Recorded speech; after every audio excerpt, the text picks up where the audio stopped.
Welcome back to Clean News Rajasthan. चलिए देखते हैं राजस्थान की 15 फटाफट बड़ी खबरों को।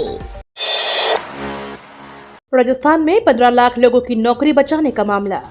सुप्रीम कोर्ट में आज शुक्रवार को राजस्थान सरकार की खनन लाइसेंस विस्तार याचिका पर सुनवाई होगी। कल भारत की additional solicitor general Aishwarya Bhati और एएजी शिव मंगल शर्मा ने इसका मेंशन सीजीआई सामने रखा, जिसके बाद सुप्रीम कोर्ट ने राजस्थान सरकार की अपील पर तात्कालिक सुनवाई करने के लिए सहमति जताई। इसका याचिका का मकसद लगभग 23,000 खनन पट्टों को बंद रोकने से है, जो सीधा तौर पर लगभग 15 लाख नौकरियों का समर्थन करते हैं। इस अपील में राजस्थान सरकार लगभग 23,000 खनन लाइसेंसों के लिए पर्यावरणीय नियमों का पालन करने के लिए समय बढ़ाने की मांग कर रही है। राज परिवारों पर राहुल गांधी के लेख को लेकर राजस्थान में बवाल। कांग्रेस सांसद राहुल गांधी के राज परिवारों पर लिखे गए लेख को लेकर राजनीति गर्मा गई है।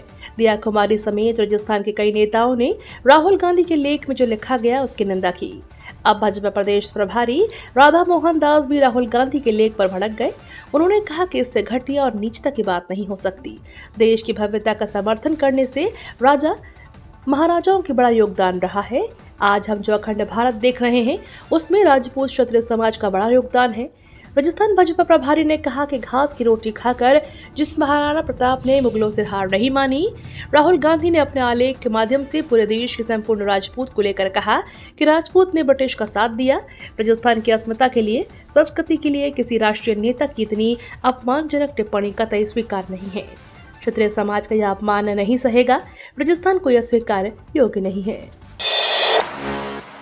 आर्टिकल पर बवाल के बीच गहलोत उतरे राहुल गांधी के समर्थन में।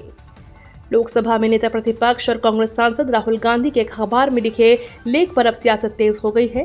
भाजपा के कई नेताओं ने इस लेख को लेकर राहुल गांधी पर निशाना साधा है। इसी बीच प्रदेश के पूर्व मुख्यमंत्री अशोक गहलोत ने राहुल गांधी का समर्थन किया है। उन्होंने कहा कि राहुल गांधी ने सभी उद्योगपतियों के लिए समान नियम और खुले माहौल की तरफ ध्यान आकर्षित करवाया है। इसे गंभीरता से लेना चाहिए, यह सबके हित में है। Rising Rajasthan pre summit. Jaipur mines और पेट्रोलियम विभाग का rising Rajasthan pre summit Jaipur के होटल ललित में आज शुक्रवार सुबह 11 बजे आयोजित किया जाएगा। प्री समिट में मुख्यमंत्री भुजनलाल शर्मा के मुख्य अतिथि होंगे। कार्यक्रम में माइनिंग और पेट्रोलियम सेक्टर के 60,000 करोड़ रुपए से अधिक के एमओयू प्रस्तावों पर हस्ताक्षर होंगे। प्री समिट की अध्यक्षता उद्योग और वाणिज्य मंत्री राज्यवर्धन सिंह राठौर होंगे। माइंस एवं पेट्रोलियम विभाग के प्रमुख शासन सचिव टी रविकांत ने बताया कि प्रदेश में पहली बार माइनिंग और पेट्रोलियम सेक्टर में प्री समिट होने वाले निवेश एमओयू सहित 1,38,000 करोड़ से भी अधिक के निवेश प्रस्ताव हुए हैं। राजस्थान की 4 सीटों पर तेजी से बदल रहे समीकरण। राजस्थान में विधानसभा के 7 सीटों पर उपचुनाव के लिए बड़ी तेजी के साथ प्रचार चल रहा है। बीजेपी के साथ साथ कांग्रेस व अन्य दलों ने चुनाव प्रचार में पूरी ताकत झोंक दी है। इस बार राजस्थान में उपचुनाव दिलचस्प रहने वाला है, क्योंकि लोकसभा चुनाव में गठबंधन करके चुनाव लड़ने वाली कांग्रेस उपचुनाव में अपने दम पर मैदान में है। वहीं बीजेपी ने भी सभी 7 सीटों पर अपने उम्मीदवार उतारे हैं। हनुमान बेनीवाल की पत्नी कनिका खीवसर से आरएलपी के टिकट पर चुनाव लड़ रही है, जबकि बीएपी ने प्रदेश की 2 सीटों पर उम्मीदवारों को टिकट दिए हैं। प्रदेश 7 सीटों झुंझुनू, दौसा, देवली, उनियारा, खीवसर, चरासी, सिलमबूर और रामगढ़ पर उपचुनाव के लिए मतदान 13 नवंबर को होगा और नतीजे 23 नवंबर को घोषित किए जाएंगे। भुजनलाल सरकार अगले माह खोलेगी खजाने का मुंह। राजस्थान के भुजनलाल सरकार अगले महीने अपने कार्यकाल का 1 साल पूरा करने जा रही है। पहली वर्षगांठ पर सरकार जनता के लिए सौगातों की झड़ी लगाने का प्लान बना रही है। इसके तहत 1 लाख महिलाओं को लखपति दीदी बनाया जाएगा। पालनहार योजना में 5 लाख बच्चों को 150 करोड़ रुपए ट्रांसफर किए जाएंगे। वहीं किसानों को एग्रीस्टेक से डिजिटल सुविधाएं दी जाएंगी।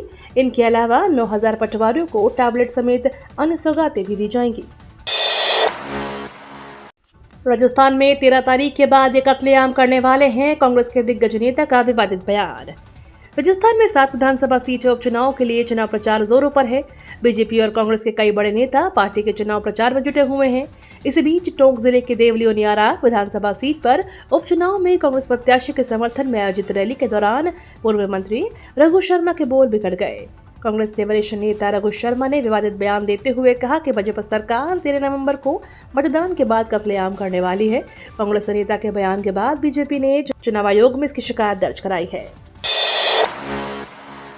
भीलवाड़ा में धीरेन्द्र शास्त्री की कथा में धक्का मुक्की, कई लोग चोटिल। राजस्थान के भीलवाड़ा के बागेश्वर धाम के धीरेन्द्र शास्त्री की कथा में गुरुवार को भगदड़ मच गई। इसमें करीब आधा दर्जन लोग घायल हो गए। लोगों ने आयोजन समिति पर वीआईपी पास देकर भी कथास्थल पर उचित व्यवस्था नहीं करने का आरोप लगाया है। इस मामले में काठिया वाले बाबा महंत मनवारी शरण ने भी व्यवस्थाओं को लेकर समिति पर लापरवाही के आरोप लगाए हैं। कथा समिति के संयोजक का कहना है कि कई लोगों ने डुप्लीकेट पास बना लिए हैं, उनको रोका जा रहा है। वहीं पुलिस ने भगदड़ जैसी किसी भी तरह की घटना से इनकार किया है। पहले रेप और फिर समझौता, यौन उत्पीड़न के केस में सुप्रीम कोर्ट का बड़ा फैसला। सुप्रीम कोर्ट ने राजस्थान हाई कोर्ट के उस आदेश को रद्द कर दिया जिसमें समझौते के आधार पर यौन उत्पीड़न के मामलों को रद्द कर दिया गया था। कोर्ट ने कहा कि कोई भी रेप का केस इस आधार पर रद्द नहीं किया जा सकता कि शिकायतकर्ता और आरोपी के बीच समझौता हो गया है। जस्टिस सीटी रवि कुमार ने फैसले में कहा कि विवादित आदेश को रद्द किया जाता है। कोर्ट ने कहा कि एफआईआर और आपराधिक कार्यवाही कानून के अनुसार आगे बढ़ाई जाएगी।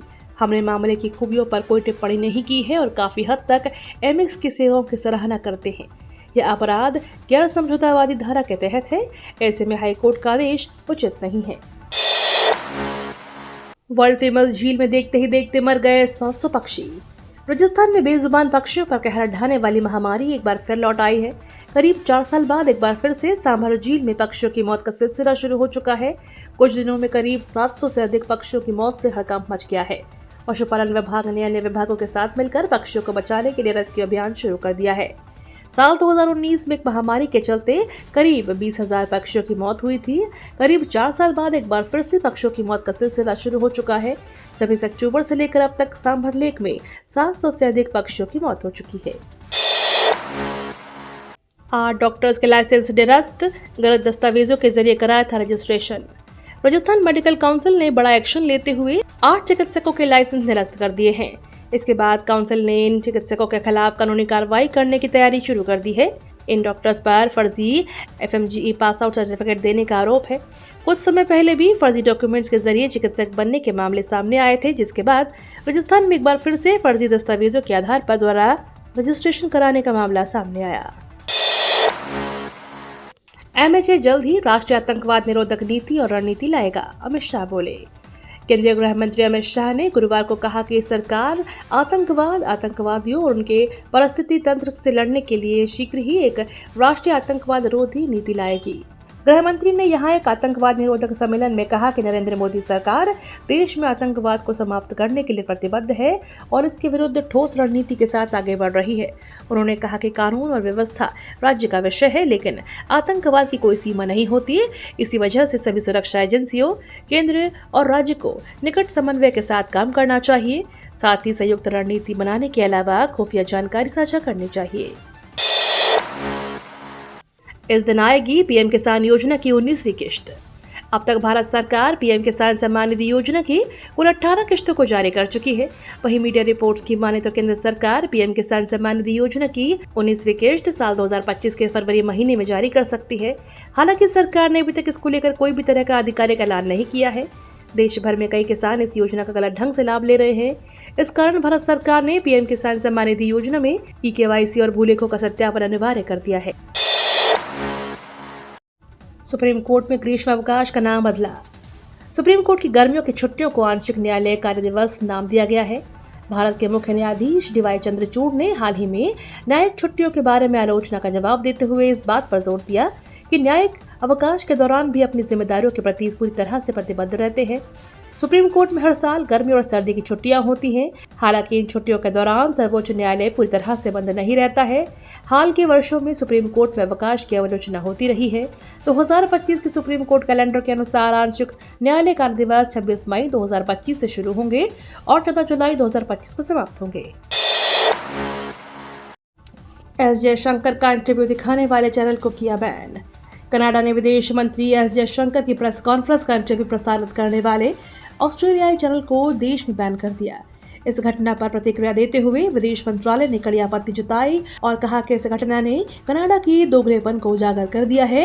कनाडा लेवल दिखावे के लिए फ्री स्पीच की बातें करता है। ये तो थी राजस्थान की बड़ी खबरें। रोजाना सबसे पहले अपडेट पाने के लिए क्लीन न्यूज राजस्थान को अभी सब्सक्राइब करें।